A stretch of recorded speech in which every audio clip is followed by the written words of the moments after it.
రైతులకు ధాన్యం బకాయిలు చెల్లించాలంటూ పశ్చిమ గోదావరి జిల్లా నరసాపురం మండలం చిట్టవరం బైపాస్ వద్ద రైతు సంఘాల ఆధ్వర్యంలో జాతీయ రహదారిని దిగ్బంధం చేశారు. దీంతో నరసాపురం పాలకొల్లు 216 జాతీయ రహదారిపై కిలోమీటర్ల మేర ట్రాఫిక్ స్తంభించిపోయింది. రైతులకు సొమ్ము ఎప్పుడు చెల్లిస్తారో ప్రభుత్వం ప్రకటించే వరకు ఆందోళన విరమించమని రైతులు తేల్చి చెప్పడంతో పరిస్థితి ఉద్రిక్తంగా మారింది. చివరికి నరసాపురం ఆర్డీఓ అచ్యుత అంబరీష్, డీఎస్పీ శ్రీనివాసులు సంఘటన ప్రదేశానికి చేరుకొని రైతు సంఘం నాయకులతో చర్చలు జరిపారు. సోమవారం లోపు బకాయి సొమ్ము విడుదల చేయిస్తామని హామీ ఇవ్వడంతో ఆందోళనను విరమించారు. కూడా పూర్తయిపోయి మా డబ్బులు మాకేమంటే ఈ రోజుకి ఎక్కడ పట్టించుకున్నటువంటి పరిస్థితి లేదు. అనేక సందర్భాల్లో ఈ నరసాపురం ఆర్డీఓ దగ్గర, అలాగే మా జిల్లా పౌర సరఫరాల దగ్గర డిఎం గారి దగ్గర కూడా మేము ధర్నా చేశాము.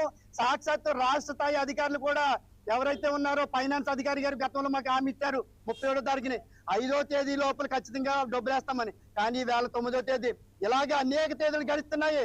తెచ్చిన పంటకి, అలాగే తెచ్చిన పెట్టుబడికి కోతలు అయిపోయిన తర్వాత, పంట చేతికి వచ్చిన తర్వాత 3 నెలలు అక్రంగా వడ్డీలు కట్టి ఇవాళ రైతాంగం నష్టపోతున్నారు.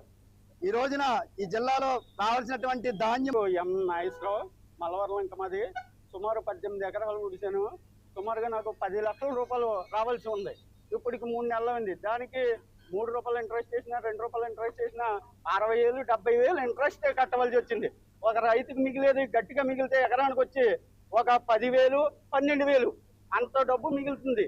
ఆ డబ్బు కోసం నేను 70,000 రూపాయలు వడ్డీ కట్టి ఈ రోజున మీ అందరికీ తెలియపడుతున్నాను. ఎందుకంటే ఈ రోజున నాకు సావరేవు అన్న టైప్ లో నేను ఉన్నాను ఇక్కడ. ఎందుకంటే ఒక రైతు ఆవేశం పడుతున్నాడు. ఒక పక్కన ఎందుకు పడుతున్నాడు, ఈ రోజు నేను అప్పులు పాలైపోయి ఈ రోజు మళ్ళీ ఓటుతకి నేను 18 ఎకరాలు ఆకుమడి వేస్తే సుమారు 40,000 రూపాయలు ఆకుమడిపోయింది. అది